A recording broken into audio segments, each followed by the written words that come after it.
90 तक हम लोगों का हो गया था।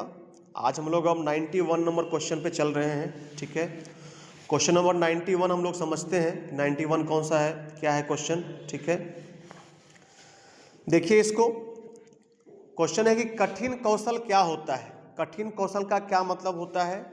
कठिन कौशल का मतलब होता है हार्ड स्किल्स। हार्ड स्किल्स का मतलब देखिए, स्किल्स जनरली क्या है ना, दो प्रकार का होता है। एक होता है सॉफ्ट स्किल्स और एक होता है हार्ड स्किल्स। ठीक है, सॉफ्ट स्किल्स क्या होता है, हार्ड स्किल्स क्या होता है।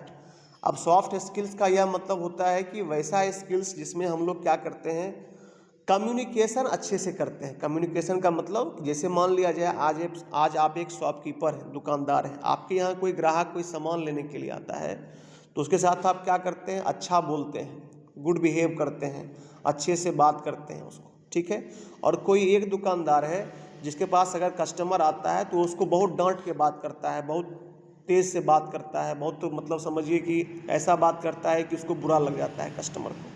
तो क्या कस्टमर फिर दोबारा आपके पास आएगा? नहीं आएगा। ठीक है ना।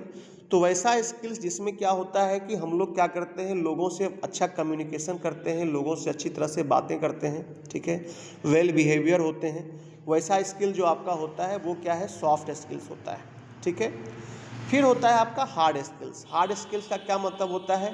हार्ड स्किल्स का मतलब होता है कि वैसा स्किल जो आपको प्रैक्टिकली करने के लिए आता हो। जैसे मान लीजिए आज हम कह दिए कि हम एक अच्छे इलेक्ट्रीशियन हैं। ठीक है, तो हमारे कहने से तो सिर्फ नहीं होगा, वो तो मान लीजिए कि हमको करके बताना पड़ेगा। अच्छे इलेक्ट्रीशियन है तो मान लीजिए हम वायरिंग अच्छा से कर देंगे, या फिर मान लिया जाए कि जो भी इलेक्ट्रिकल इक्विपमेंट्स हैं अगर उसमें कुछ खराबियां आ जाती है तो हम लोग क्या कर सकते हैं, उसको ठीक कर सकते हैं। तभी तो आप एक अच्छे इलेक्ट्रीशियन बनेंगे, है ना। और वही आपका क्या है, हार्ड स्किल्स है। मतलब प्रैक्टिकल स्किल्स जो हुआ वो आपका हार्ड स्किल्स है। और जो माउथ टू माउथ मतलब जो आप बात करते हैं, जो आपका मान लीजिए जेस्चर है, जो आपका पोस्चर है ना, और जिस तरह से आप लोगों के साथ क्या कर रहे हैं, बिहेव कर रहे हैं और बातें कर रहे हैं, that is your soft skills. ठीक है, तो अभी क्वेश्चन में कहा कि हार्ड स्किल्स क्या है, तो हार्ड स्किल्स में ऑप्शंस आप पढ़ सकते हैं, समय प्रबंधन, मौखिक अंग्रेजी, त्वरित शिक्षार्थी, और लास्ट में 60 वर्ड पर मिनट टाइपिंग का स्पीड, है ना। जैसे आपने कहा कि भाई हमारा स्पीड जो है 60 वर्ड पर मिनट का है इंग्लिश के अंदर, तो आप उसको करके दिखाइएगा, तभी जो है वो आपका क्या होगा, स्किल्स के अंदर काउंट होगा कि हाँ भाई इसको करने के लिए ये चीज़ आ रहा है। सिर्फ मुंह से बोल दीजिएगा कि हमको आता है तो नहीं चलेगा। समझ गए। तो हार्ड स्किल्स का क्या मतलब है कि जो काम जिस चीज़ में आप माहिर हैं या जो चीज़ें आपको आती है उसको क्या करना है, आप प्रैक्टिकली करके भी बताते हैं। That is called your hard skills, यानी 60 वर्ड पर minute will be the right answer. चलिए आगे बढ़ते हैं। देखिए बड़ा अच्छा क्वेश्चन है, इंपॉर्टेंट भी है, एग्जाम्स में देखते होंगे, कंपटीशंस वगैरह में भी खूब पूछता है ये क्वेश्चन कि रैम का फुल फॉर्म क्या होता है। देखिए मेमोरी सारे जैसे आपका मान लीजिए ब्रेन है और ब्रेन में मेमोरी होती है, ठीक उसी प्रकार से क्या होता है, कंप्यूटर है, कंप्यूटर के अंदर भी क्या होता है, मेमोरी होता है। ठीक है, जिसमें आप लोग पढ़े होंगे प्राइमरी मेमोरी और सेकेंडरी मेमोरी, है ना। सेकेंडरी मेमोरी का मतलब क्या हो गया, जैसे हार्ड डिस्क वगैरह जो है ये सब क्या है, सेकेंडरी मेमोरी के अंतर्गत आता है। प्राइमरी मेमोरी में क्या आता है, रैम रोम हो गया, फ्लॉपी हो गया, ये सब क्या है, ये सब आपका रैम प्राइमरी मेमोरी के अंतर्गत आता है। ठीक है, तो हम लोग ये समझेंगे कि भाई रैम का फुल फॉर्म क्या होता है। तो रैम का फुल फॉर्म आर से रैंडम, ए से एक्सेस और एम से मेमोरी। तो इसको याद रखना है, बहुत लोगों को जानकारी भी होगी ही। रैम का फुल फॉर्म अगर मिलता है तो रैंडम एक्सेस मेमोरी, अगर रोम पूछता है ROM रोम, तो रीड ओनली मेमोरी याद रखना है। रैम रोम दोनों का फुल फॉर्म याद रखिएगा, कोई भी पूछ सकता है आपसे। चलिए क्वेश्चन नंबर 93 हम लोग अब बढ़ रहे हैं।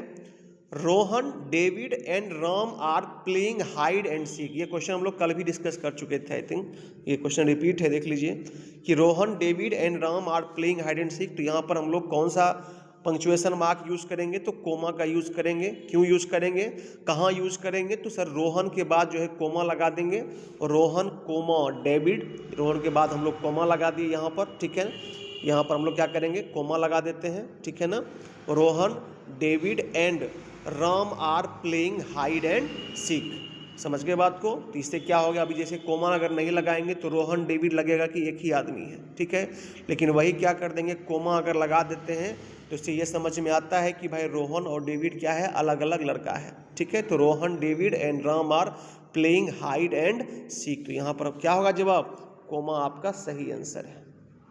चलिए आगे बढ़ते हैं हम लोग। कौन सा जेनरेटिव एआई द्वारा बनाया गया है? अब जेनरेटिव आई क्या होता है ये समझ लीजिए। देखिए एआई को ना मुख्य रूप से हम लोग जो है दो प्रकार में बांटते हैं। कौन कौन सा? एक जनरल आई बोलते हैं और एक जेनरेटिव आई बोलते हैं। ठीक है, जेनरेटिव आई में क्या होता है, जेनरेटिव एआई का जो कमाल है वो क्या कर सकता है, कोई भी तरह का, मान लीजिए अगर आप कहेंगे कि भाई एक पोएम मेरे लिए लिख दो, एक राइटिंग, हम एक एप्लीकेशन मेरे लिए टाइप कर दो, ठीक है ना, तो वो क्या करेगा, या फिर एक अपॉइंटमेंट लेटर मेरे लिए टाइप कर दो, तो वो क्या करता है, सारी चीज़ों को कर देता है। ठीक है ना, तो हम लोग को अगर एग्जाम में क्वेश्चन आता है कि भाई जनरेटिव आई के द्वारा इसमें से क्या बनाया गया है, तब ऑप्शंस देख लीजिए, पेंट का ब्रश है, पेन का कवर है, नेल कटर है या कविता है। तो बिल्कुल ईजी है, हम लोग इसको पोएम या कविता जो है आपका क्या होगा, सही जवाब हो जाएगा। चलिए अगला क्वेश्चन बढ़ते हैं। MS पेंट में कौन सा एक्सटेंशन समर्थित नहीं है? MS पेंट क्या होता है? MS पेंट माइक्रोसॉफ्ट का एक एप्लीकेशन है जो क्या होता है, MS पेंट होता है। जैसे कि आप लोग पढ़ते होंगे MS Word, MS Excel, MS Outlook, है ना, MS पावर पॉइंट, ठीक उसी प्रकार से क्या है, MS पेंट भी माइक्रोसॉफ्ट का ही एक एप्लीकेशन है। ठीक है, अब MS पेंट में जो है, MS पेंट का क्यों हम लोग सर यूज़ करते हैं, तो MS पेंट जनरली क्या है, इमेज के लिए होता है, फोटो पिक्चर्स के लिए होता है। पिक्चर्स को आपको एडिट करना है, पिक्चर्स का साइज बनाना है, साइज घटाना है, उसका पिक्सल कम ज़्यादा करना है, ठीक है ना, तो हम लोग क्या करते हैं, MS पेंट का ही यूज़ करते हैं। अब उसमें कहता है कि कौन सा इसमें से फॉर्मेट है जो फॉर्मेट सपोर्ट ही नहीं करेगा, तो क्या क्या है ऑप्शन के अंदर, .gif, .jpeg, .dos यानी डॉक, या फिर .png। ठीक है, तो अब देखिए आप यहाँ पर देख सकते हैं कि ये सारे आप GIF या JPG या PNG, ये सब क्या है, ये सब आपका जो है क्या होता है, ये सब आपका इमेज का ही क्या है, एक इमेज का फॉर्मेट होता है, फोटो का फॉर्मेट है। लेकिन .doc जो होता है वो क्या होता है, वो माइक्रोसॉफ्ट वर्ड के अंदर जब आप कोई भी डॉक्यूमेंट बनाते हैं तो वो क्या होता है, डॉक्यूमेंट्स के .doc के फॉर्म में सेव होता है। आप लोग सब आदमी देखिएगा, जब सेव होता है तो .doc के फॉर्म में सेव होता है। ठीक है, तो आप MS पेंट के अंदर .doc के फॉर्मेट को नहीं खोल सकते हैं। आप चाहिएगा कि कोई हमने माइक्रोसॉफ्ट वर्ड के फाइल को बनाया है और उसको ओपन विथ MS पेंट करते हैं तो वो आपका नहीं खुलेगा, कुछ अलग सा ही खुल जाएगा जो आपको समझ ही नहीं आएगा, तो वो सपोर्टेबल नहीं होता है। तो क्या सपोर्टेबल होगा सर, तो .gif मिल जाए तो सपोर्टेबल है, JPG या मिल जाए, या JPG मिल जाए, या PNG मिल जाए, ये सारे क्या होते हैं, सपोर्टेड फॉर्मेट्स हैं, बट .doc जो है वो सपोर्टेड फॉर्मेट्स नहीं होता है। चलिए आगे बढ़ते हैं। क्वेश्चन नंबर 96, समस्या समाधान प्रक्रिया में समाधान चयन करने के बाद आगे का क्या विकल्प होना चाहिए? ठीक है, जब हम लोग क्या करते हैं, जब हम लोग प्रॉब्लम्स को सॉल्विंग करते हैं, ठीक है ना, तो प्रॉब्लम्स को सॉल्विंग करने के दरमियान जो है हम लोगों का आगे का स्टेप क्या होना चाहिए। जैसे आप मान लीजिए कि कोई भी प्रॉब्लम सॉल्व करते हैं, ठीक है ना, तो प्रॉब्लम सॉल्व करने में क्या है कि जैसे सपोज डैट कि आपके पास एक कोई प्रॉब्लम आया, उस प्रॉब्लम को आप सोचते हैं कि इस प्रॉब्लम को हम कैसे सॉल्व करेंगे, तो उसके लिए क्या करते हैं, विकल्प पहले खोजते हैं कि कौन सा ऑप्शन को चूज करें, इस ऑप्शन को चूज करें, इस ऑप्शन को चूज करें, इस ऑप्शन को चूज करें। मान लीजिए कि 3-4 ऑप्शंस आपने अपने ब्रेन के अंदर बनाया कि अगर इस प्रॉब्लम को सॉल्व करना है तो हम इस चारों में से किसी एक का इस्तेमाल कर सकते हैं। ठीक है, आप क्या करते हैं कि उसमें जो बेस्ट होता है उसका आप चयन कर लेते हैं कि हाँ भाई ये ऑप्शन को अगर हम लेके चलते हैं तो इस प्रॉब्लम को हम बढ़िया से सॉर्ट आउट कर सकते हैं। ठीक है, अब क्या होगा, जब आपने चयन कर लिया कि हाँ भाई ये समस्या का ये सही ऑप्शन है जिसके द्वारा हम इसको सॉल्व कर सकते हैं, तो जब मान लीजिए ऑप्शन मिल गया तो क्या करेंगे, उसके बाद उसको इम्प्लीमेंट करेंगे, उसके बाद उसको लागू कर देंगे। ठीक है, तो वही क्वेश्चन पूछ रहा है कि समस्या समाधान की प्रक्रिया में समाधान का चयन हो गया, ऑप्शन आपने सेलेक्ट कर लिया, आप क्या कीजिए आगे, तो उसको इम्प्लीमेंट करेंगे, उसको अप्लीकेबल करेंगे कि भाई जो भी प्रॉब्लम है उसको क्या करेंगे हम वहाँ पर जो है सॉल्व करने के लिए उस जो भी ऑप्शन का आपने चुनाव किया उसको आप इंप्लीमेंट कर दीजिएगा, उसको आप लागू कर दीजिएगा। तो 96 का डी जो है वो सही जवाब है। आइए आगे बढ़ते हैं। 97, किसी विशेष कार्य के प्रति समर्पण को डैश कहा जाता है। कोई भी काम है, वो काम मान लीजिए आपको मिला है, उस काम को आप क्या करते हैं, समर्पित भावना से मन लगा करके ईमानदारी से करते हैं, तो उसको क्या कहेंगे, बुद्धिमत्ता कहेंगे, अखंडता कहेंगे, प्रतिबद्धता कहेंगे, या आत्मविश्वास कहेंगे। तो क्या कहेंगे भाई, प्रतिबद्धता कहेंगे कि आप उस काम को लेके क्या है, प्रतिबद्ध हैं कि भाई इस काम को हमको जल्दी से करके जो है सो किसी को, जिसको भी मान लीजिए देना है उसको दे देंगे। ठीक है, तो आप उस काम के लिए क्या है, प्रतिबद्ध हैं। चलिए क्वेश्चन नंबर 98, इनमें से कौन सा जो है वो क्या है आपका इनपुट डिवाइस है। इनपुट डिवाइस अभी जस्ट पढ़ाए हैं हम आपको, अभी चर्चा भी हो रही थी। इनपुट का मतलब जिसके द्वारा आप क्या करते हैं, कंप्यूटर के अंदर इनपुट देते हैं। कंप्यूटर के अंदर क्या करते हैं, इनपुट देते हैं। तो ऑप्शंस में क्या क्या है सर, जॉयस्टिक है सर, प्रिंटर है, स्पीकर है और मॉनिटर है सर। तो आप देख लीजिए प्रिंटर, स्पीकर, मॉनिटर ये सारे क्या है, ये सारे आपके आउटपुट डिवाइसेस होते हैं। और जॉयस्टिक जो होता है वो क्या है, वो आपका इनपुट डिवाइसेस होता है। चलिए क्वेश्चन नंबर 99 समझते हैं। दिए गए वाक्य के लिए उपयुक्त WH शब्द को चुनना है। ठीक है, dash animal do you like, dash animal do you like. यहाँ पर WH का मतलब क्या होता है, जब हम लोग क्या करते हैं क्वेश्चंस पढ़ते हैं, आप क्वेश्चन इंट्रोगेटिव सेंटेंसेज आप लोग पढ़ते होंगे, तो उसमें एक WH क्वेश्चंस भी होता है। इसमें क्या क्या होता है सर, तो विच होता है, व्हेन होता है, वाई होता है ना, ये सब क्या है, ये सब आपके WH वर्ड्स होते हैं। WH वर्ड्स का प्रयोग कहाँ होता है, तो प्रश्नवाचक चिन्ह में होता है। इंट्रोगेटिव कोई भी सवाल जब हम लोग पूछते हैं तो वहाँ पर क्या करते हैं, WH वर्ड का ही यूज़ करते हैं। जैसे आप देख लीजिए आपको ऑप्शंस में क्या क्या दिया हुआ है, तो अलग अलग प्रकार के आपको WH वर्ड्स यहाँ दिए हुए हैं। कौन कौन सा है, पहले देखिए व्हेन है, फिर क्या है आपका वेयर है, विच है, वाई है ना। तो यहाँ पर dash animal do you like, कौन सा जानवर आपको पसंद है। तो व्हेन तो हो नहीं सकता है, क्यों नहीं हो सकता है, व्हेन समय के लिए प्रयोग होता है, टाइम के लिए प्रयोग होता है। वेयर क्या होता है, वेयर जब आप कहीं भी जा रहे हैं, आ रहे हैं, तो किसी भी लोकेशन के लिए वेयर का प्रयोग करेंगे हम लोग। वाई का प्रयोग क्यों करेंगे, तो वाई का प्रयोग का ही, वाई का मतलब ही होता है क्यों, जब किसी से आप कोई सवाल पूछते हैं तो आप उसके लिए क्या करते हैं, वाई का प्रयोग करते हैं। अब आता है विच, तो विच जो है, विच का प्रयोग किस सेंस में होता है कि विच को हम लोग जो है किस बोलते हैं, कॉर्सिकर स्व किस, किससे क्या होता है, किस एनिमल को आप पसंद करते हो। अगर मान लीजिए हम लोग इसको ट्रांसलेट करें, which animal do you like, मतलब क्या है कि किस जानवर को आप पसंद करते हैं। तो यहाँ पर क्या जवाब सही होगा, विच जो है वो क्या है आपका करेक्ट आंसर है। चलिए आगे बढ़ते हैं, नेक्स्ट क्वेश्चन क्या है हमारा, देखते हैं। इनमें से कौन सा एक्सक्लामेटरी सेंटेंसेस है। एक्सक्लामेटरी क्या होता है, एक्सक्लामेशन एक वर्ड होता है। एक्सक्लामेशन वर्ड का मतलब होता है कि जिस वर्ड से आपको दुख का, आपको खुशी का, उल्लास का, है ना, इन सारी चीज़ों का आपको क्या होता है, बोध होता है ना, वैसे वर्ड्स को हम लोग क्या बोलते हैं, एक्सक्लामेटरी वर्ड्स बोलते हैं। और इसमें जैसे आपको देखिए एक सेंटेंस है, एक्सक्लामेटरी सेंटेंस का आपको चयन करना है, तो आपको ये देखना है कि इसमें से किस सेंटेंस के अंदर आपको खुशी का, दुख का, है ना, इन सारी चीज़ों का बोध होता है। ठीक है, तो ये देखिए, योर हाउस इज़ ब्यूटीफुल, तो नॉर्मल सी बात है, तुम्हारा घर सुंदर है। Is it a beautiful house, क्या यह एक सुंदर घर है, तो यह भी तो प्रश्नवाचक चिन्ह हो गया भाई, तो इंट्रोगेटिव सेंटेंस के अंदर आ गया ये। Okay, what a beautiful house it is. अब देखिए, ये समझिए इस शब्द को, सॉरी सेंटेंस को, क्या कहता है, what a beautiful house it is, यह घर, what a beautiful house it is मतलब कितना सुंदर घर है ना। तो क्या हो रहा है कि आप किसी को क्या कर रहे हो, किसी को आप अपने मन से खुशी से बोल रहे हो भाई कि ये घर देखो तो कितना सुंदर लगता है देखने में, है ना।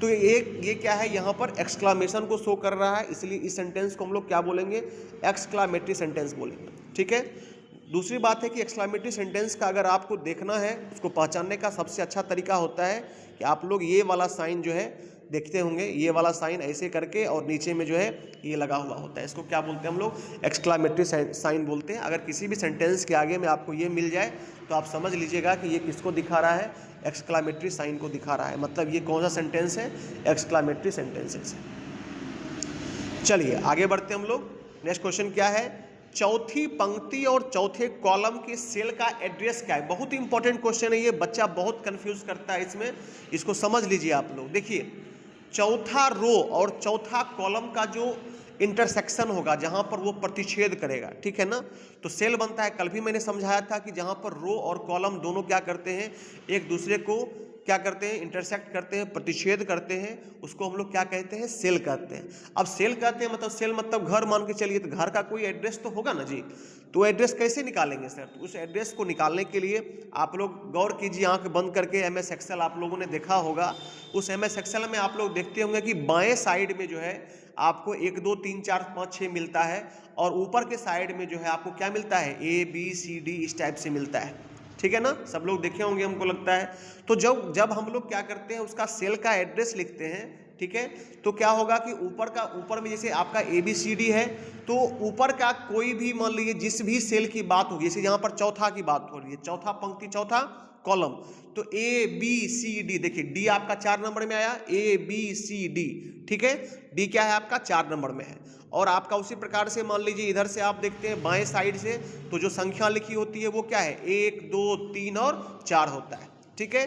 तो हमने कल क्या समझाया था आपको कि जो आपका हॉरिजॉन्टल लाइन होता है, जो क्या होता है, हॉरिजॉन्टल लाइन होता है, उसको हम लोग क्या बोलते हैं, उसको हम लोग रो बोलते हैं। और जो वर्टिकल लाइंस होता है उसको हम लोग क्या बोलते हैं, कॉलम बोलते हैं।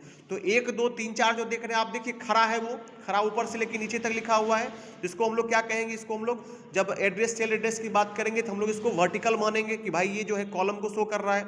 अच्छा, ABCD जो हो गया वो क्या है, सोया हुआ है, हॉरिजॉन्टल लिखा हुआ है, क्षैतिज रूप से लिखा हुआ है, तो उसको हम लोग रो में काउंट करेंगे। तो जब भी कोई सेल एड्रेस लिखाता है तो पहले क्या लिखाता है, पहले रो का वैल्यू लिखाएगा। रो का मतलब ABCD में से कोई भी, ठीक है। तो ABCD में 4 नंबर में आपका D है, तो ऑब्वियस सी बात है D लिखाएगा। और आपका कॉलम में क्या है, 1 2 3 4 है, तो 4 में आपका कॉलम हो गया है ना, तो D4 जो होगा वो क्या होगा, आपका सही जवाब हो जाएगा, यानी D4 will be the right answer. ये बहुत इंपॉर्टेंट है, आपको एग्जाम में देख लीजिए 4D भी दे रखा है, तो बच्चा 4D भी मार के चले आएगा, लेकिन ऐसा नहीं होता है। ध्यान क्या रखना इसमें बस, कि पहले रो लिखाएगा फिर कॉलम लिखाएगा, ठीक है। रो में मतलब ABCD लिखाएगा पहले, और फिर 1 2 3 4 जो है वो बाद में लिखाता है। इसको अच्छे से समझ लीजिए, इसमें गड़बड़ नहीं करिएगा। ये कंपटीशन में भी घुमा के पूछता है ये क्वेश्चन, कि चौथी पंक्ति और चौथे कॉलम, जैसे मान लीजिए उसी टाइप से दे देगा कि दूसरी स्तंभ और दूसरे कॉलम का जो है सेल एड्रेस क्या होगा बताइए, ठीक है। और वहाँ भी कंफ्यूज करता है, आगे पीछे दे देगा आपको कि भाई 4D D4, इस तरह से आपको पकड़ना होगा क्वेश्चन को। चलिए, यहाँ तक में किसी बच्चे को कोई दिक्कत है तो काइंडली पूछ लीजिए। चलिए, कोई बात नहीं, सबको आ गया, बहुत अच्छा। क्वेश्चन नंबर 102, ग्राहकों के सुझाव समस्याएं जानने के बाद क्या कार्रवाई की जानी चाहिए, ठीक है।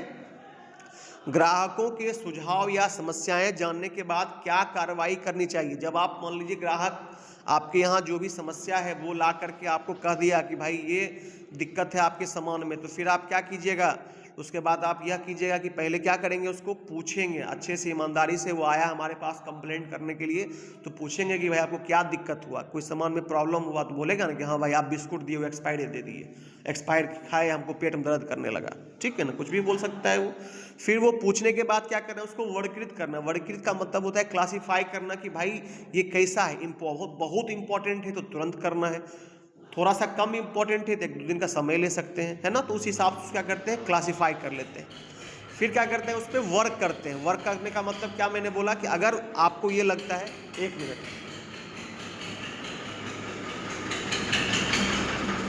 अगर आपको लगता है कि उसमें जो है कार्यवाही मतलब उस पर काम करना है, तो काम क्या करना ही चाहिए। कस्टमर का रिजोल्यूशन जो है, कोई भी अगर ग्रीवांस आता है आपको, तो उसका रिजोल्यूशन करना ही चाहिए।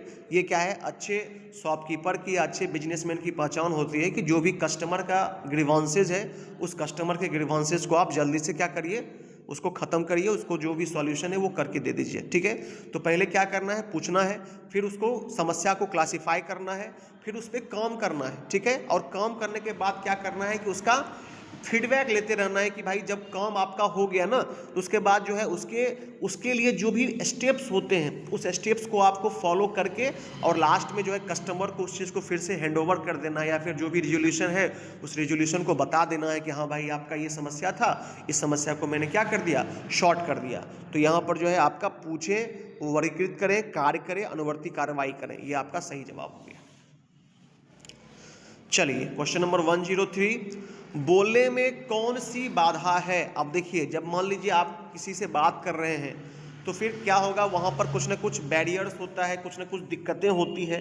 तो क्या क्या दिक्कतें हो सकती है सर, तो ऑप्शंस देख लेते हैं क्या क्या दिया है। घबराहट है, समय की कमी है, पढ़ने में अनिच्छुक है, ठीक है से नहीं देना। मतलब ये, अब देखिए बोलने में बाधा का मतलब ये, अब जैसे मान लीजिए आप किसी से बात कर रहे हैं, ठीक है ना, और बात करने में क्या है ना कि आपको उससे बात करने में डर लग रहा है। डर लग रहा है का मतलब क्या है कि भाई कैसे बात करें, आपको मन में बड़ा हेजिटेशन है कि भाई कैसे बात करें, आपका आवाज़ थोड़ा थरथरा रहा है, आप घबरा रहे हैं, पैर उड़ काँप रहा है आपका, देह हिल रहा है आपका, है ना। तो फिर वहाँ पर क्या होगा, आप सही से कम्युनिकेशन कर पाइएगा, नहीं कर पाइए। क्यों भाई? क्योंकि सही से बात करने के लिए और अपनी बातों को सही से पहुँचाने के लिए सबसे पहला जो है प्रोसेस होता है आई टू आई कनेक्शन। जब तक आप किसी से बात कर रहे हो और आंख से आंख मिला करके अगर बात करते हैं तो देखिएगा कि आपकी बात अगले व्यक्ति तक क्या होगा, अच्छे से पहुंच जाता है। ठीक है, वही क्या होगा कि आप उससे बात कर रहे हैं, कभी बायां ताक रहे हैं, कभी दायां ताक रहे हैं, कभी ऊपर ताक रहे हैं, तो फिर क्या होगा कि वहां पर कम्युनिकेशन सही ढंग से नहीं हो पाता है। और ये क्लियरली समझाता है कि आपका जो कॉन्फिडेंस है वो क्या है, गड़बड़ है, हिला हुआ कॉन्फिडेंस है आपका, आप मजबूती से अपनी बात को नहीं रख पा रहे हैं। समझ गए बात को? तो फिर क्या होगा कि अगला जो व्यक्ति होगा वो आप पे हावी हो जाएगा, उसकी बातें आप पे हावी हो जाएगी, आप उसका सुनेंगे, वो आपका नहीं सुनेगा। तो समझ रहे हैं बात को? तो मैं ये क्या कहना चाह रहा हूँ कि जब आप किसी से भी कम्युनिकेशन करिए तो at first you have to think that कि आप आई टू आई कॉन्टैक्ट करें, सबसे पहला चीज़। दूसरा चीज़ है कि आपका जेस्चर, आपका पोस्चर, मतलब आपका जो जेस्चर और पोस्चर क्या होता है सर? जेस्चर का मतलब होता है कि आपका शरीर का जो है ऊपर का हिस्सा, समझ के बात को, वो क्या होना चाहिए, आप जैसे हाथ का खूब, आप जैसे बात कर रहे हैं ना, खूब हाथ को हिला रहे हैं, कभी ऊपर कर रहे हैं, कभी दाएं कर रहे हैं, कभी बाएं कर रहे हैं, तो ऐसा नहीं करना चाहिए, वो डिस्ट्रक्शन होता है उससे। ठीक है, तो पहले क्या करना है, जेस्चर अपना ठीक करना है। जेस्चर ठीक करने के लिए क्या होगा, कहीं अगर आप इंटरव्यू में बैठे हैं तो अपने बॉडी को बिल्कुल सीधा रखिए। ठीक है, आंख से आंख मिला करके बात कीजिए। बॉडी जो आपका मान लीजिए हिलता डुलता है उसको आराम से करके रखिए कि भाई आपका बॉडी हिले नहीं। समझ के बात को? उसके बाद आपका नीचे का जो पॉस्चर होता है, उस पॉस्चर में क्या होता है, पॉस्चर में आपका पैर थरथराना नहीं चाहिए। बैठे हुए तो टांग पे टांग चढ़ा के बैठ गए, होता है ना लोग पैर पे पैर चढ़ा के बैठ जाता है, वैसा नहीं करना चाहिए। बिल्कुल आपका पैर एकदम सीधा होना चाहिए। ठीक है, मुड़ा मतलब आराम से एकदम स्ट्रेट मुड़ा हुआ, जिसको बोलते हैं ना कि एकदम पैर पूरा पैरेलल होना चाहिए, समानांतर होना चाहिए आपका। ठीक है, तो ये सब चीज़ें क्या होती है जब आप कहीं भी इंटरव्यू देते हैं या कहीं किसी से कम्युनिकेशन करते हैं। फॉर्मल जगह की मैं बात कर रहा हूँ, इनफॉर्मल जगह की बात नहीं कर रहा हूँ मैं। फॉर्मल का मतलब आपका वर्क प्लेस, आपका मान लीजिए स्कूल कॉलेज जहाँ भी है। ठीक है, तो वहाँ पर क्या करना है आपको, बिल्कुल थोड़ा सा सिस्टमेटिक वे में बैठिए। ठीक है, अपनी बातों को अगर रख रहे हैं तो बहुत अच्छे से आई टू आई कॉन्टैक्ट करके रखिए। सर से भी बात कर रहे हैं तो सर से भी आई टू आई कॉन्टैक्ट करके ही बात करिए, ताकि क्या होता है, चूँकि आप इधर उधर जहाँ देखना चालू करेंगे तो सर को डिस्ट्रैक्शन हो जाएगा कि भाई वो लड़का हमसे सही से बात ही नहीं कर रहा है, तो हो सकता है कि वो किसी और बच्चे से कोई बात करने लगे। तो at first you have to think that कि आपको जो है आपका अपने आई टू आई जो आपका कनेक्शन होता है वो बहुत इंपॉर्टेंट होता है किसी भी कम्युनिकेशंस के लिए। ठीक है, तो बोलने में बाधा क्या होगा, घबराना। जैसे आप क्या हो रहे हैं, घबरा रहे हैं, ठीक है ना, सही से बातें नहीं कर पा रहे हैं, तो ये आपका क्या है, सबसे बड़ा डिस्ट्रैक्शन है, सबसे बड़ी बाधा है। चलिए आगे बढ़ते हैं। कौन सा स्टोरेज डिवाइस नहीं है? स्टोरेज डिवाइस का क्या मतलब होता है, सबको पता है। स्टोरेज डिवाइस का मतलब जो चीज़ कंप्यूटर के अंदर क्या होता है, अपना मेमोरी जो वो स्टोर करके रखता है, जो भी डेटा आप बनाते हैं, जैसे मान लीजिए माइक्रोसॉफ्ट का फाइल, ऑफिस का फाइल, माइक्रोसॉफ्ट एक्सेल का फाइल आपने बनाया, वर्ड का फाइल बनाया, तो कहीं ना कहीं तो आप सेव करते हैं ना जी, तो वो कहाँ सेव होता है, तो कंप्यूटर के मेमोरी में सेव होता है। कंप्यूटर का जो स्टोरेज होता है वहीं सेव होता है। ठीक है ना, तो अब इसमें से पूछता है कि कौन सा स्टोरेज डिवाइस नहीं है, ये बता दीजिए। तो मेमोरी कार्ड है। मेमोरी कार्ड तो सबको पता होगा, सब उसमें मेमोरी कार्ड में गाना वाना भर के मोबाइल में सुनते थे, है ना। उसके बाद देख लीजिए प्रिंटर है, तो प्रिंटर तो बस समझ में आ ही गया होगा आप लोगों को कि प्रिंटर में कोई स्टोरेज डिवाइस नहीं होता है, इसलिए यही क्या है, करेक्ट जवाब है। बाकी ऑप्शंस देख लीजिए, यूएसबी फ्लैश ड्राइव है, वीडियो का टेप है ना, तो ये सब क्या है, स्टोरेज डिवाइस होता है। लेकिन प्रिंटर जो है वो आपका स्टोरेज डिवाइस नहीं होता है, इसलिए that will be the right answer. चलिए आगे बढ़ते। कौन सा कंजंक्शन नहीं है? कंजंक्शन क्या होता है? कंजंक्शन का मतलब होता है कि जो वर्ड या जो शब्द क्या करता है, दो सेंटेंसेस को जोड़ता है, कनेक्ट करता है, उसको हम लोग क्या कहते हैं, कंजंक्शन कहते हैं। जैसे मैंने कहा I and Ravi are going to market, मतलब मैं और रवि, ठीक है, मार्केट जा रहा हूं। अभी इसको अगर मान लीजिए एंड के बिना लिखेंगे तो कैसे लिखेंगे, I am going to market full stop, Ram is going to market. समझ गए बात को। तो आप इसको अगर मान लीजिए हमको एक सेंटेंस में बनाना है तो क्या करेंगे, आई एंड कर देंगे, क्योंकि दोनों तो मार्केट ही जा रहे हैं। तो I and Ravi are going to market. समझ गए बात को। तो यहाँ पर क्या हो गया, हमने दो सेंटेंस को जब एक ने कनेक्ट किया तो उस कनेक्ट को करने के लिए, जोड़ने के लिए हम लोग जिस शब्द का इस्तेमाल करते हैं उसी को हम लोग कंजंक्शन कहते हैं। समझ के बात को। जैसे क्या हो गया, बट हो गया, एंड हो गया, और हो गया, बिटवीन हो गया, ये सब क्या है, हमारा कंजंक्शन होता है। समझ के बात को। अब इसमें देख लीजिए आपको ऑप्शन में क्या क्या चीज है जी, एंड है, ओन है, बट है, और है। ओन क्या होता है, ओन प्रीपोजिशन है, सबको पता है ना। The cat is sitting on the table, ठीक है, कि बिल्ली जो है वो क्या है, टेबल पे बैठ रही है। तो वहां पर हम लोग क्या करते हैं, ऑन का प्रयोग करते हैं। जब किसी चीज के ऊपर कोई चीज रखा हुआ होता है तो वहां पर हम लोग क्या करते हैं, ऑन का इस्तेमाल करते हैं, है ना। तो ऑन क्या हो गया, हमारा प्रीपोजिशन हो गया, यानी कि ये कंजंक्शन नहीं है, इसलिए जवाब आपका सही हो गया। ठीक है, बाकी एंड, बट और ऑल दीज आर क्या है, कंजंक्शंस है। चलिए यहाँ तक हो गया, आगे बढ़ते हैं। यहाँ तक में किसी बच्चे को कोई दिक्कत है तो प्लीज़ बताइए।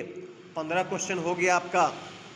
इसमें अगर यहाँ तक में किसी बच्चे को कोई कन्फ्यूज़न है तो प्लीज़ बता दीजिए। चलिए बहुत अच्छा, सब होशियार हो गया है, तुरंत सीख जाता है। आगे बढ़ते हैं। 106, विदेशी बाजारों तक पहुंच प्राप्त करने और किसी संगठन के हित को शीघ्रता से बढ़ावा देने के लिए किस दृष्टिकोण का उपयोग किया जाता है। ठीक है, देखिए विदेशी बाजार का मतलब क्या होता है, फॉरेन मार्केट्स। जैसे मान लीजिए आप भारत के अंदर कोई भी चीज़ बना रहे हैं और उसको अमेरिका में बेच रहे हैं, ठीक है ना, तो फिर क्या है, वो विदेशी बाजार हो गया कि भाई आप अपने सामान को विदेश में बेच रहे हैं। तो उसके लिए जो है किस दृष्टिकोण को हम लोग मानते हैं या किस दृष्टिकोण का इस्तेमाल करते हैं, तो उसके लिए क्या क्या है, प्रौद्योगिकी हस्तांतरण है, कोलैबोरेशन है, सहयोग है, संयुक्त उद्यम। हाँ बिल्कुल, संयुक्त उद्यम का क्या मतलब होता है कि जैसे आप अगर कोई सामान उस बेच रहे हैं, दे रहे हैं, आप उससे भी कुछ सामान ले रहे हैं। समझ के बात को। तो इंपोर्ट और एक्सपोर्ट दोनों, जैसे आप ही नहीं खाली इंपोर्ट ही करते, एक्सपोर्ट नहीं करते उस कंट्री से, तो उसको संयुक्त उद्यम नहीं बोला जाता है। संयुक्त उद्यम का क्या मतलब होता है, एक तो ये चीज़ हो गया। दूसरा है कि आप यह भी कर सकते हैं कि कोई भी निवेश कर रहे हैं तो उस निवेश में आपका भी हिस्सा हो, और जो विदेशी बाजार है, आप विदेश का मान लीजिए जिस कंपनी के साथ या जिस देश के साथ आप रिलेशन बनाना चाह रहे हैं, उसका भी आप क्या कर रहे हैं, कुछ इन्वेस्टमेंट करवा रहे हैं अपने काम के अंदर। ठीक है ना, तो विदेशी निवेश भी आपको मिल रहा है, पार्टनरशिप भी हो रहा है। समझ रहे बात को। तो उसको हम लोग क्या बोलते हैं, संयुक्त उद्यम। मतलब दोनों मिल करके बिजनेस कर रहे हैं, सीधा समझिए एक लाइन में, दोनों मिल के जो आप बिजनेस कर रहे हैं, तो उसके लिए हम लोग क्या करते हैं। अब जैसे मान लीजिए हम जान रहे होंगे आप लोग कि भाई एप्पल उपल जो था, सुनने में आया था कि वो अभी जो है अपना इंडस्ट्री लगा रहा है भारत देश के अंदर, है ना। क्यों भाई, क्योंकि पता चलता है कि भाई एप्पल का फ़ोन अगर कोई ख़रीदने के लिए जा रहा है, आईफोन वगैरह, तो बड़ा महंगा मिलता है। क्यों महंगा मिल रहा है, क्योंकि यहाँ पर मैन्युफैक्चरिंग नहीं होता है उसका, है ना। वहाँ पर से वहाँ क्या होता है, बाहर से बन करके आता है, तो उसमें अमेरिका तो मान लीजिए वो टैरिफ पे टैरिफ लगा रहा है, जिस कारण से क्या है, ऑटोमेटिक सामान का वैल्यू बहुत ज़्यादा क्या होता है, बढ़ जाता है। ठीक है ना। तो कल अलग अलग कंपनियां क्या करती है कि अपने प्रोडक्ट्स को बेचने के लिए कि भाई मेरा प्रोडक्ट ज़्यादा बिके, तो क्या दिक्कत हो रहा है, तो भाई उसका दाम बहुत ज़्यादा है, तो उस चीज़ को कम करने के लिए वो क्या करेगी, वो जा करके इन्वेस्टमेंट करती है, और इन्वेस्टमेंट करके जो है उसके दाम को ऑटोमेटिक सा कम हो जाएगा, तो लोग क्या करेंगे, उसको ज़्यादा खरीदेंगे, है ना। तो उसी को हम लोग क्या बोलते हैं, संयुक्त उद्यम बोलते हैं। कुछ कहना है किसी को क्या? चलिए ठीक है, आगे बढ़ते हैं। इनमें से कौन सा सकारात्मक दृष्टिकोण का परिणाम नहीं है। सकारात्मक दृष्टिकोण का मतलब क्या है, पॉजिटिव एटीट्यूड। ठीक है ना। आप अगर मान लीजिए, एक बात समझिएगा, जैसे आप सपोज करिए कि एक साइकिल से जा रहे हैं कहीं पर भी, ठीक है, और आपको एक मोटरसाइकिल वाला धक्का मार दिया, ठीक है, तो वहाँ पर आपका साइकिल का मान लीजिए रिम टेढ़ हो गया, हैंडल टेढ़ हो गया, हो सकता है एक आध दो जगह आपको चोट भी लग गया हो, मे बी, है ना। तब उस समय आप अपने पॉजिटिव एटीट्यूड को कैसे सोचेंगे कि भाई चलो इस चीज़ को जो हमारे साथ हो गया उसको भूल करके कुछ इसके बारे में पॉजिटिव सोचा जाए।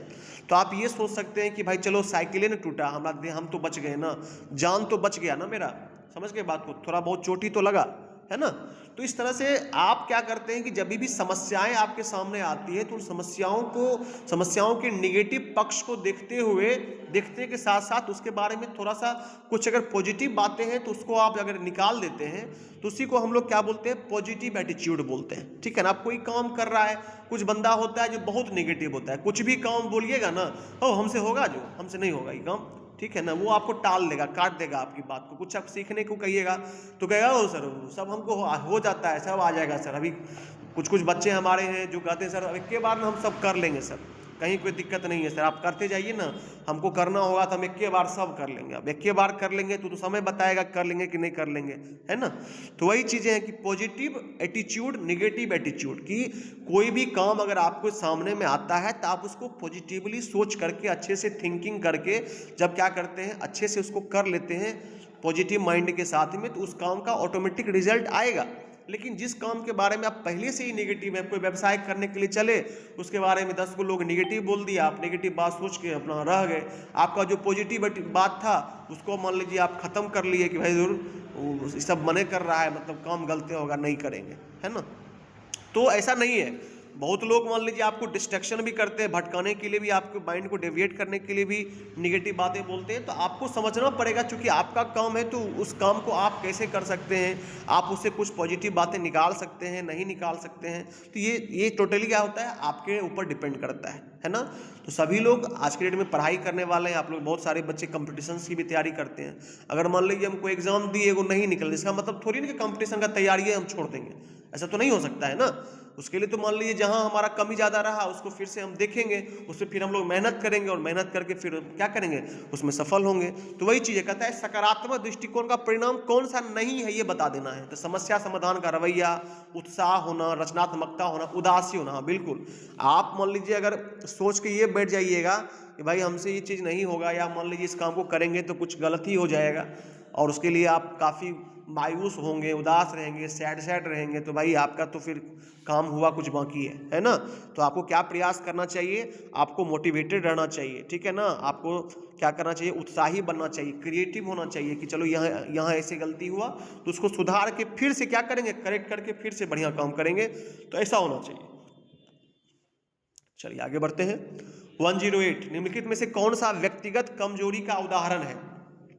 व्यक्तिगत कमजोरी का मतलब क्या होता है, पर्सनल वीकनेस। आप जैसे मान लीजिए कि हमारे अंदर भी, सब व्यक्ति के अंदर कुछ ना कुछ दुर्गुण होता है, कुछ ना कुछ बुराइयां होती हैं, ठीक है। तो अब आपका कमजोरी क्या हो सकता है, आप मेहनती होइएगा, ये तो आपका कमजोरी नहीं होगा भाई। सक्रिय रहिएगा, कोई काम में मान लीजिए एक्टिव रहिएगा, यह भी नहीं हो सकता है। आलसी होना, हाँ ये दैट इज द ये, और ये सब में होता है। 90% लोग हैं जो क्या होते हैं, आलसी होते हैं, कोई भी काम को टालने की आदत होती है, अरे कर लेंगे ना, कोई बात नहीं है। तो आलसी होना ये क्या है, आपका व्यक्तिगत कमजोरी है। और कमजोरी तो कमजोरी ही होता है, ताकत तो नहीं हो सकता है। तो आलसी जो भी लोग हैं, हम लोग भी हैं, ऐसा नहीं है कि सिर्फ आप ही लोग हैं, हम लोग भी आलसी हैं। तो उसको क्या करना चाहिए, ख़त्म करना चाहिए, वो ज़रूरी है। क्योंकि आलसी होना भी एक लिमिटेशन तक ठीक है। अब मान लीजिए बिल्कुल एकदम आलस्य होकर के कोई काम ही नहीं कीजिएगा, एकदम खाना है, पीना है, सो जाना है ना। ठंडा का समय है तो रजाई उजाय खाना पीना खाए, रजाई और के सूतल है ना। बहुत बच्चा देख लीजिए, अभी 10 को 12 को 15 को बच्चा जुड़ता है, बाकी बच्चा नहीं जुड़ता। ऐसा तो नहीं है कि मैसेज सबके पास पहुंचता होगा, लिंक सबके पास जाता होगा, लेकिन वो लोग क्या करता है, देख के छोड़ देता है, दूर होवे ना करेगा। सर का काम है कि सर हमको कैसे ITI पास करवाएंगे, हमको क्या काम है उससे। तो ऐसा आपको नहीं करना चाहिए। क्या करना चाहिए, आपको ये चीज़ ध्यान रखना चाहिए कि भाई हम लोग जो है आलसी ना हो, ठीक है। स्क्रीन दिख रहा है मेरा, हाँ ठीक है।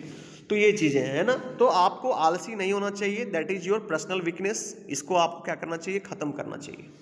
चलो भाई आगे बढ़ते हैं। नेक्स्ट क्वेश्चन क्या है, निम्नलिखित में से वाक्य है, उसको आपको क्या करना है, एक अच्छे सेंटेंस, देखिए अलग अलग शब्द दिए हुए हैं, इसको आपको एक सेंटेंस में कन्वर्ट करना है, जिसका क्या निकले, एक मीनिंग निकले। सेंटेंस, देखिए सेंटेंस क्या होता है, sentence is a group of words which gives a complete sense. सीधा बात है कि सेंटेंस तभी हो सकता है जब क्या होगा, जब एक वर्ड का समूह होगा और उसका अर्थ निकले।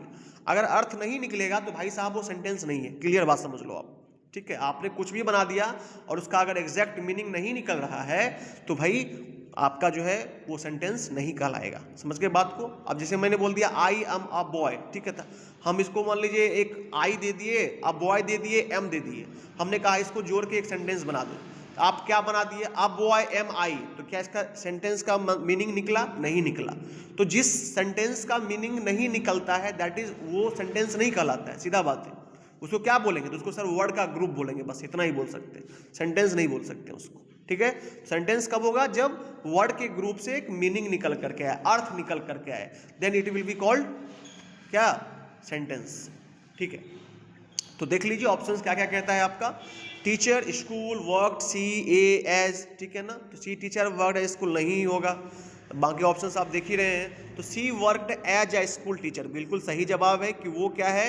वो एक स्कूल के शिक्षिका के रूप में काम करती है। तो आपका सही जवाब हो गया she worked as a school teacher. चलिए, यहां तक किसी बच्चे को कोई दिक्कत है तो पूछ सकते हैं, कोई दिक्कत नहीं है, बहुत अच्छी बात है। चलिए क्वेश्चन नंबर 110, सभी हटाई गई फाइलें कहाँ संग्रहित की जाएंगी? कंप्यूटर में अगर मान लीजिए कोई फाइल को आप डिलीट करते हैं तो पहले वो कहाँ जाता है? डिलीट होने के बाद रिसाइकल बीन में जाता है। कहाँ जाता है? रिसाइकल बीन में। आप जब सिस्टम के अंदर कोई भी फाइल को आप बस डिलीट कर दीजिएगा तो पहले वो रिसाइकल बीन में जाती है, ठीक है। लेकिन जब आप शिफ्ट के साथ डिलीट मारते हैं तो फिर क्या होता है? वो परमानेंट डिलीट में चला जाता है। तो आप ये समझिए ध्यान से कि अगर मान लीजिए कोई भी फाइल को आप डिलीट किए तो आपको रिसाइकल बिन देख लीजिएगा, आप सबके सिस्टम में रहता है, वहीं पे जाके वो जमा हो जाएगा, ठीक है। आपको अगर उसको कंप्लीटली हटाना है तो आप वहाँ से रिसाइकल बिन से जाकर के फिर डिलीट कर सकते हैं, ठीक है। या फिर शिफ्ट के साथ डिलीट मारिए तो खत्म हो जाएगा आपका। चलिए, तो आप याद रखना है इस क्वेश्चन को कि सभी हटाई गई फाइलें कहाँ होती हैं सर? तो रिसाइकल बिन में होती हैं सर। ओके, अगला क्वेश्चन, प्रश्न पूछते समय डैश प्रश्न पूछना सबसे अच्छा होता है, ठीक है। प्रश्न पूछते समय डैश प्रश्न पूछना सबसे अच्छा होता है। आप कोई क्वेश्चन पूछ रहे हैं तो क्वेश्चंस कितने प्रकार का होता है? क्वेश्चंस जनरली 2 प्रकार का होता है। कौन कौन सा? Open question, closed question. समझ के बात को? अब देखिए, जैसे मान लिया जाए कि असभ्य संवेदनशील क्वेश्चन या व्यक्तिगत क्वेश्चन किसी से नहीं, असभ्य का मतलब आप किसी को कुछ गाली गलौज देकर के आप कोई क्वेश्चन पूछ रहे हैं, ठीक है, तो ऐसा नहीं होना चाहिए। संवेदनशील मुद्दा का मतलब ये होता है कि वैसा मुद्दा जिससे लड़ाई हो जाए, जिससे वो आपसे बिगड़ जाए। आप जैसे कुछ मेरा मान लीजिए वैसा कमजोरी लोग जान रहा है जिसको कि हमको सुनना पसंद नहीं है ना, और आपसे वो कोई क्वेश्चन कर देगा तो ऑटोमेटिक सी बात है कि आपकी लड़ाई तो होगी। आप कहोगे ना कि काहे हमसे तुमने क्वेश्चन पूछ दिया जी, ठीक है, फिर लड़ जाते हो आप, है ना। व्यक्तिगत पर्सनल क्वेश्चन आप किसी के घर के बारे में कुछ पूछ रहे हैं, किसी की सैलरी पूछ लेते हैं आप कि भाई तुमको सैलरी कितना मिलता है ना बताओ, उसको गुस्सा आ जाएगा। तो पर्सनल क्वेश्चंस नहीं पूछना चाहिए। Open and close ended question क्या होता है? अब जैसे देखिए कोई क्वेश्चन है, उस क्वेश्चन का मीनिंग तो होना चाहिए ना। अब जैसे हमने पूछा कि what is your name, what is your name, ठीक है ना। ये क्वेश्चन ओपन भी हुआ और लास्ट में जाके क्लोज भी हो गया। व्हाट इज योर नेम, ये क्लियर है कि आपसे कोई पूछ रहा है कि भाई आपका क्या नाम है ना, तो उसको ओपन एंड क्लोज क्वेश्चन हम बोलते हैं कि जो क्वेश्चन चालू भी हुआ, खुला भी और बंद भी हो गया, ये नहीं कि खुले रह गया। अब हमने पूछा व्हाट इज योर, अब उसमें क्या पूछ रहे हैं? व्हाट इज योर नेम पूछ रहे हैं कि व्हाट इज योर होम, मतलब हाउस पूछ रहे हैं, कुछ भी मान लीजिए उसके आगे वर्ड लग सकता है, तो फिर क्या होगा कि क्वेश्चन का सही से मीनिंग नहीं आएगा। तो जब मीनिंग ही नहीं आएगा तो उसका जवाब कैसे मिलेगा? सीधा बात, समझ रहे बात को। तो ओपन एंड क्लोज क्वेश्चन जो होता है वही क्वेश्चन क्या होता है? सही क्वेश्चन है, और वही क्वेश्चन आपको पूछना भी चाहिए होता है। तो 1-1 का आपका डी नंबर जो है वो क्या हुआ? करेक्ट आंसर हो गया। आगे बढ़ते हैं हम लोग क्वेश्चन नंबर 112, कौन सी फंक्शन कुंजी आपको आपके फाइल का नाम बदलने की अनुमति देती है? जैसे मान लीजिए कि आपने क्या किया, आपने जो है कोई फाइल बनाया, ठीक है। उस फाइल को बनाने के बाद क्या है कि आपने चाहा कि भाई उसका हम नाम बदल देते हैं, उसका हम लोग क्या करते हैं? नाम बदल देते हैं, ठीक है। तो आप F2 दबाइएगा तो क्या होता है? न्यू फोल्डर जैसे मान लीजिए बनाया हुआ है आपने, तो वहाँ पर न्यू फोल्डर के जगह पर जो भी आप फिर नाम लिखना चाहते हैं वो नाम आप लिख सकते हैं। तो F2 क्या हो गया? आपका सही आंसर है। चलिए आगे बात करते हैं, AI ने कैशियर का स्थान कहाँ ले लिया है? अब देखिए क्या है भाई क्वेश्चन, जरा सा समझें, ठीक है।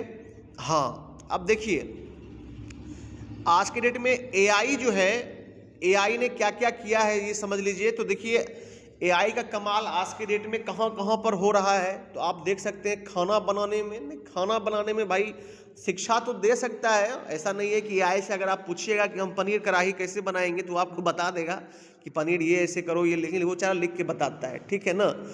तो आपको ये इसमें से देखना है चारों ऑप्शंस में से करेक्ट ऑप्शंस क्या है, तो अमेजोन से संबंधित चीज़ें हैं। तो आप समझ लीजिए कि कोई भी आज के डेट में जो भी मान लीजिए कि मार्केटिंग ऐप्स हैं, या फिर समझ लीजिए कि मान लीजिए कोई बिजनेस ऐप्स है, ठीक है, या जिससे आप कोई सामान परचेज करते हो, मंगवाते हो, ठीक है ना, तो उसमें क्या है, सब में आज एआई भरा हुआ है। जैसे आप ही देखिए ना, आप अमेजोन में जा करके आप कोई भी चीज़ सर्च कर लेना, ठीक है ना। अगर मान लीजिए हमने सर्च कर लिया एक मोबाइल फ़ोन के बारे में, तो जब भी आप अमेजोन खोलिएगा ना तो आपको दिखा देगा कि आपकी हिस्ट्री ये थी। अगर आप सर्च करना चाहते हैं तो ये सारे मोबाइल्स जो हैं अभी मार्केट में अच्छे निकल रहे हैं, चल रहे हैं, आप उसको ले सकते हैं। ये कहाँ से आता है, कौन करता है? ये बस एआई करता है। ये सब एआई का ही कमाल है, ठीक है। आर्टिफिशियल इंटेलिजेंस क्या करता है, मैंने कल भी बताया था कि आपके डेटा को कैप्चर कर लेता है वो, ठीक है, और आपके डेटा के कैप्चर करके आपका जो भी हिस्ट्री है उस हिस्ट्री से उसको मान लीजिए निकाल करके चीज़ों को वो आपको फिर बार बार देते रहता है कि लो भाई देखो इसको, ठीक है। तो ये चीज़ होता है। चलिए क्वेश्चन नंबर 114 आगे बढ़ जाते हैं हम लोग। क्या है सर 114 में आपका क्वेश्चन एक साक्षात्कार कॉल प्राप्त करने के बाद अगला कदम क्या है। जैसे मान लीजिए आपको इंटरव्यू का कॉल आ गया, ठीक है, आपने कहीं पर क्या किया, अपना रेज्यूमी भेजा किसी कंपनी के अंदर, आपका वर्क, आपका जो प्रोफाइल है उस कंपनी के अंदर मैच कर गया, आपके एचआर को आपका रेज्यूमी समझ में आ गया, तो फिर आपको क्या किया, उसने मेल कर दिया या आपको फ़ोन कर दिया कि भाई ठीक है तुम्हारा जो है सिलेक्शन हो गया है, तुम आ जाओ, ठीक है। तो आप क्या कीजिएगा, वहाँ पर अपना बायोडाटा तैयार कीजिएगा कि बायोडाटा भेजिएगा कि आवेदन पत्र भेजिएगा कि इंटरव्यू में शामिल होइएगा। तो स्वाभाविक सी बात है भाई, जब इंटरव्यू कॉल आया तो इंटरव्यू में शामिल होंगे, बायोडाटा कैसे भेजेंगे हम लोग, ठीक है। तो ये जवाब आपका सही है। चलिए क्वेश्चन नंबर 115, टेलीफोन लाइन को पीसी से जोड़ने के लिए किस उपकरण का प्रयोग करते हैं सर। टेलीफोन लाइन को हम लोग पीसी से जोड़ना है तो हम लोग क्या करेंगे, उसके लिए मॉडेम का प्रयोग करते हैं। मॉडेम का फुल फॉर्म क्या होता है, मॉड्यूलेटर डीमॉड्यूलेटर, ठीक है, पढ़े होंगे आप लोग। मॉडेम का यूज़ करते हैं हम लोग, क्यों करते हैं, टेलीफोन के लाइन से अगर कनेक्शन करना है किसी भी कंप्यूटर पीसी को तो हम लोग क्या करेंगे, वहाँ पर मॉडेम का इस्तेमाल करते हैं, ठीक है। बहुत इंपॉर्टेंट ये क्वेश्चन, इसको एकदम अच्छे से याद रखिएगा, बहुत बार पूछा हुआ क्वेश्चन है ये मॉडेम। चलिए अगला बढ़ते हैं 116, इनमें से कौन सा वाक्यांश टेलीफोन कॉल से संबंधित नहीं है। अब किसी को आप फ़ोन करते हैं तो क्या क्या चीज़ आप लोग भी सुनते होंगे, देखते होंगे। पहला है होल्ड करना। कोई मान लीजिए आप किसी से बात कर रहे हैं तो आपने क्या किया, या वो अगला आदमी क्या किया, आपके फ़ोन को होल्ड कर दिया। क्यों कर दिया, हो सकता है किसी और का फ़ोन उसको आ गया होगा तो आपको होल्ड पे रख के उससे वो बात कर लेगा, तो होल्ड ऑन हो गया, ये नहीं हो सकता है सर। पिकअप का क्या मतलब होता है, फ़ोन को उठा लेना। कोई फ़ोन आया उस फ़ोन को आप उठा लेते हैं तो उसको पिकअप करना कहते हैं। मेकअप तो सबको पता है कि सब लोग जो क्या बोलते हैं, श्रृंगार करना जो होता है, जो सुंदर दिखने के लिए लोग करता है उसको हम लोग क्या बोलते हैं, मेकअप बोलते हैं। कॉल बैक क्या होता है, कॉल बैक का मतलब होता है कि आप किसी को फ़ोन करते हैं, ठीक है, और अगर आपका वो फ़ोन नहीं उठाता है तो उधर से फिर आपको वो क्या करेगा, कॉल बैक करेगा, दोबारा कॉल करना। तो ये तीनों जो है वो टेलीफोन कॉल से संबंधित है। बाकी मेकअप जो है वो क्या है, टेलीफोन कॉल से संबंधित नहीं होता है। चलिए आगे बढ़ते हैं। कंप्यूटर का मस्तिष्क क्या है, सबको पता होगा, ये तो बताने की जरूरत ही नहीं है। सीपीयू का फुल फॉर्म क्या होता है जी, कौन बताएगा। Central processing unit. Very good, central processing unit CPU का फुल फॉर्म होता है, ठीक है। चलिए हार्ड डिस्क, बच्चा क्वेश्चन पूछा सर हार्ड डिस्क क्या होता है। हार्ड डिस्क जो है वो आपका सेकेंडरी, हमने अभी जस्ट प्राइमरी मेमोरी और सेकेंडरी मेमोरी बताया था, तो आपका सेकेंडरी मेमोरी होता है हार्ड डिस्क, जो क्या करते हैं हम लोग बाहर से कंप्यूटर के अंदर उसको इंसर्ट कर देते हैं। क्यों इंसर्ट कर देते हैं, जैसे मान लीजिए कि आपका जो भी रैम है वो रैम अगर फुल हो गया, ठीक है ना, तो आप क्या करेंगे, अलग से हार्ड डिस्क लगा देते हैं ताकि आपकी जो मेमोरी है वो उसमें भी सेव हो जाए। या फिर क्या करते हैं, आप हार्ड डिस्क लगा करके जो आपका मेमोरी है उसको कॉपी कर सकते हैं हार्ड डिस्क के अंदर, तो वो सेकेंडरी डिवाइस होता है। ज़रूरी नहीं है कि वो कंप्यूटर में लगे या ना लगे, कोई फ़र्क नहीं पड़ता है उससे। आजकल सब लोग जान रहे होंगे एसएसडी का यूज़ होता है, ठीक है ना, हार्ड डिस्क लोग कम ही यूज़ करता है। चलिए यहाँ तक हो गया। अब पिन का फुल फॉर्म क्या होता है सर, PIN पिन का फुल फॉर्म सबको पता है। चलिए म्यूट कर लीजिए जिनका अनम्यूट है।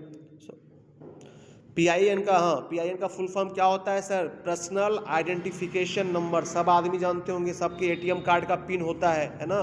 और सब आदमी क्या करते हैं? पिन का इस्तेमाल करते हैं, PIN पिन का इस्तेमाल करते हैं, ठीक है। सब कोई आदमी 4 डिजिट का, कोई 6 डिजिट का पिन्स बनाते हैं। तो पिन का फुल फॉर्म पूछेगा तो personal identification number is right answer. चलिए अगला क्वेश्चन है, AI का फुल फॉर्म क्या होता है? आर्टिफिशियल इंटेलिजेंस, ठीक है। इनमें से AI का प्रयोग कहाँ होता है? हॉस्पिटल में, सोशल मीडिया में, वॉइस असिस्टेंट में, या फिर इनमें से सभी में? तो AI का प्रयोग अब तो मान लीजिए सब जगह होने लगा जी, है कि नहीं? सब जगह मान लीजिए आपको मिल जाएगा AI। तो सही है, D नंबर सही जवाब है आपका। चलिए 30 क्वेश्चन आपका हो गया सर। अब आप लोग बारी बारी से, मैं स्क्रीन पर सारा पेजेज ला रहा हूँ, ठीक है ना। आप लोग पेजेज देखो और उसमें से क्वेश्चन पूछो मेरे से। अगर कुछ लगता है कि हमको समझ में, आप लोग को समझ में नहीं आया तो ये लीजिए, पहला पेज आपके स्क्रीन पर है।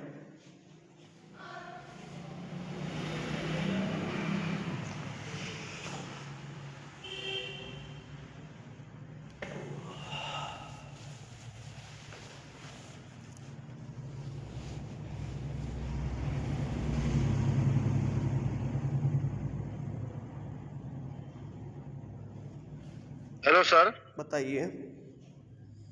ये सर कौन सा जेनरेटिव सर क्या होता है? हाँ बताते हैं। जनरल AI और जेनरेटिव AI दो प्रकार की AI होती है। AI अभी हम आपको पढ़ाएंगे, समझे ना।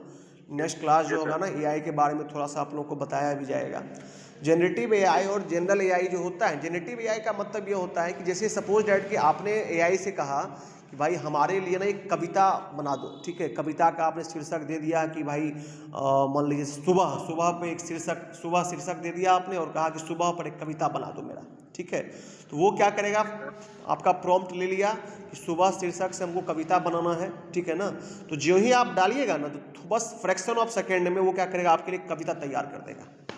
और उस कविता को मान लीजिए किसी को आपको देना है तो आप दे सकते हैं, ठीक है ना। तो ये AI जो होता है ना, जनरेटिव AI का मतलब ये होता है कि जनरेट करना, नई नई बातों को जनरेट करना। कैसे जनरेट करना? तो with the help of your prompt, with the help of your data. जो डेटा आप दे रहे हो उस डेटा के बिहाफ पे वो क्या करता है, वो आपके लिए जनरेट कर देता है। किस चीज़ को जनरेट कर देता है?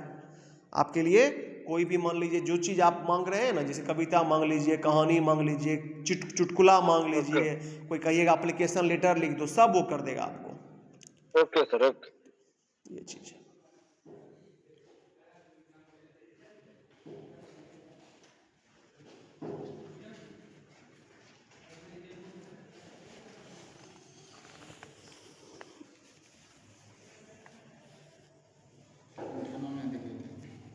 क्या बोले? 98 में आपका इनपुट डिवाइस है। इनपुट डिवाइस का मतलब हो गया जिस डिवाइस से आप क्या करते हैं, कंप्यूटर के अंदर कोई भी कमांड देते हैं, ठीक है। तो आपका प्रिंटर, स्पीकर, मॉनिटर, ये सब आउटपुट डिवाइस हुआ। जॉयस्टिक आपका इनपुट डिवाइस हुआ।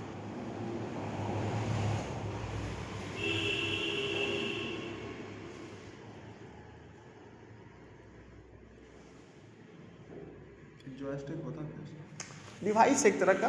देखिए एक बच्चा, एक मिनट, एक बच्चा अभी जॉयस्टिक पूछ रहा है। देखिए मैं आपको गूगल पे ले जाता हूँ, जॉयस्टिक पे पिक्चर देखो, समझ में आएगा।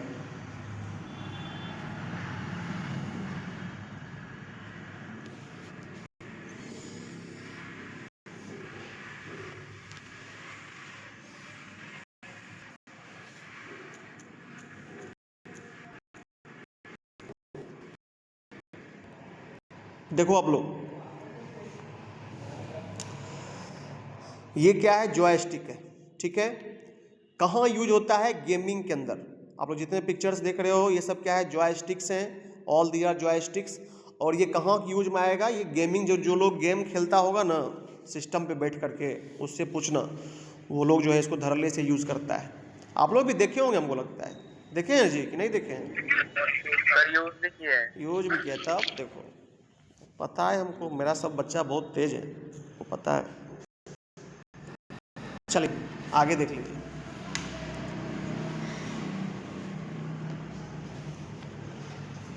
सर 101 नंबर वाला एक बार और समझा दीजिएगा। चौथी पंक्ति और चौथा कॉलम का सेल एड्रेस क्या होगा? देखिए कॉलम, आपको रो और कॉलम इसको पहले समझ लेना है। एमएस एक्सेल के अंदर जब आप एमएस एक्सेल का वर्कशीट खोलिएगा तो उस वर्कशीट में आपको दिखेगा कि जो ऊपर में लिखा होता है वो ABCD इस तरह से करके लिखा होगा, और जो बाएं साइड से लिखा होता है वो 1 2 3 4 करके लिखा होगा। ठीक है, तो आपको ये समझना है कि जो हॉरिजॉन्टल लाइन होता है, मतलब क्षैतिज लाइन होता है, सोया हुआ, समझें कि लेटा हुआ है, ठीक है ना, तो जो लेटा हुआ होता है ना उसको हम लोग क्या बोलते हैं, रो बोलते हैं। ठीक है, जैसे ABCD ये क्या है, रो हो गया। और कॉलम क्या होता है सर, कॉलम जो खड़ा है, जैसे 1 2 3 4 5 ये सब क्या है, कॉलम हो गया, जो क्या है वर्टिकल है, ऊर्ध्वाधर जिसको बोलते हैं हिंदी के अंदर। ठीक है, तो वर्टिकल लाइन और हॉरिजॉन्टल लाइन जहां पर क्या करता है, एक दूसरे को इंटरसेक्ट करता है, प्रतिच्छेद करता है, उसको हम लोग सेल बोलते हैं। ठीक है, अब सेल का तो एड्रेस होगा, स्वाभाविक सी बात है कि भाई सेल है तो सेल का कुछ ना कुछ एड्रेस तो होगा ही। तो जो सेल का एड्रेस होता है तो उसमें क्या होता है, पहले रो का वैल्यू लिखाता है। जैसे मान लीजिए ABCD हुआ तो ABCD में मान लीजिए D जो है वो चौथे जगह पर है। जैसे क्वेश्चन यहाँ पूछ रहा है ना कि आपका जो है चौथा पंक्ति है, तो चौथा पंक्ति का मतलब क्या हुआ, ABCD, D आता है ना 4 नंबर में। अल्फ़ाबेट में आप लोग A से लेकर Z तक अल्फ़ाबेट पढ़ते हैं तो उसमें D कितने नंबर में आता है, 4 नंबर में आता है, तो D हो गया आपका पहले। उसके बाद देखिए कॉलम क्या है, कॉलम 1 2 3 4 5 6 7 8 9 इस तरह से होता है, तो 4 नंबर में कौन सा कॉलम है, 4 है, ऑब्वियस सी बात है। तो जब उसका सेल एड्रेस पूछेंगे तो क्या होगा, पहले रो का वैल्यू लिखाता है, रो क्या है D, और कॉलम क्या है, तो 4, D4 उसका सही एड्रेस हो गया। आप समझे अश्विनी? जी सर जी। चलो, और किसी बच्चे को अगर कोई दिक्कत है तो प्लीज़ पूछ लीजिए। चलिए अगला पेज पे चलते हैं हम लोग, नेक्स्ट पेज देखिए यहाँ तक में।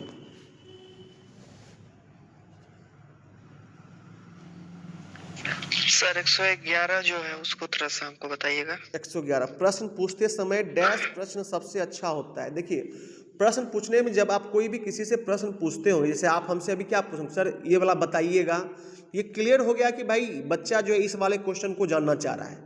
अब हमको खाली आप क्या करते, सर ये वाला क्वेश्चन बताइए, अब ना क्वेश्चन का नंबर बताते ना कुछ बताते, तो क्या हम आपको सही जवाब दे पाते, नहीं दे पाते। ठीक है, तो क्वेश्चन जो होता है ओपन एंड क्लोज क्वेश्चन होता है। जैसे मान लीजिए कोई क्वेश्चन आप लिखना चालू करते हैं, उस क्वेश्चन का जब तक उसको आप एंड नहीं करेंगे तब तक उसका मीनिंग कैसे निकलेगा। जैसे हमने अभी जस्ट बताया कि व्हाट इज योर नेम, ठीक है, तो आपसे हम ये क्लियर बात हो रही है कि हम आपसे आपका नाम पूछ रहे हैं, अब वहीं पर व्हाट इज योर करके छोड़ देते खाली, तो योर के बाद तो कुछ भी सेट हो सकता है, नेम हो सकता है, फादर्स नेम हो सकता है, मदर्स नेम हो सकता है, एल्डर्स नेम, यंगर ब्रदर का नाम हो सकता है, एल्डर ब्रदर का नाम, कुछ भी तो हो सकता है ना। तो जब कोई भी क्वेश्चन पूछा जाता है तो उस क्वेश्चन का ओपन भी होना चाहिए, उसको ओपन हुआ और फिर लास्ट में उसको क्लोज भी करना चाहिए, तब तक तभी क्या होता है उस क्वेश्चन का एग्जैक्ट मीनिंग निकल पाता है। नहीं तो फिर क्या होगा, क्वेश्चन आधा अधूरा रह जाता है और उसका जवाब सही ढंग से नहीं मिल पाता है। तो उसी को बोलते हैं ओपन एंड क्लोज एंडेड। समझे? हाँ सर आप समझ गए। ठीक है,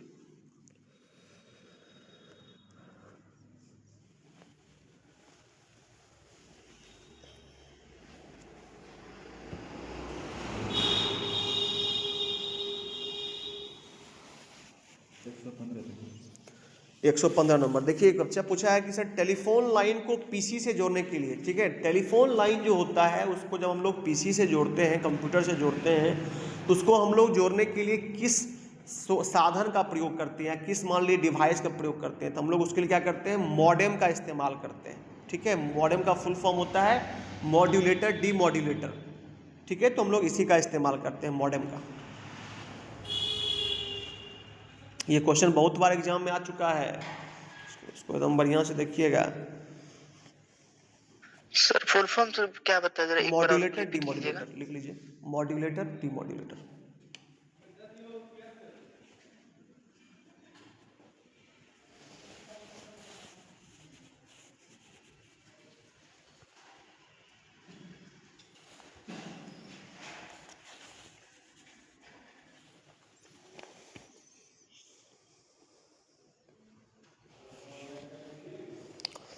चलिए यहाँ तक हो गया, सबको दिख गया होगा स्क्रीन। अब हम लोग जो है, टाइम भी आपका हो गया है 11:55, ठीक है।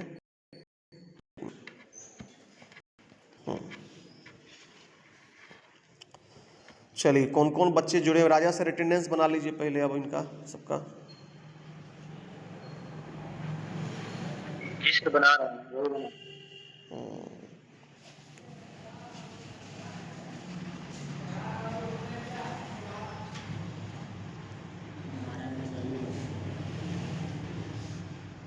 क्या हुआ?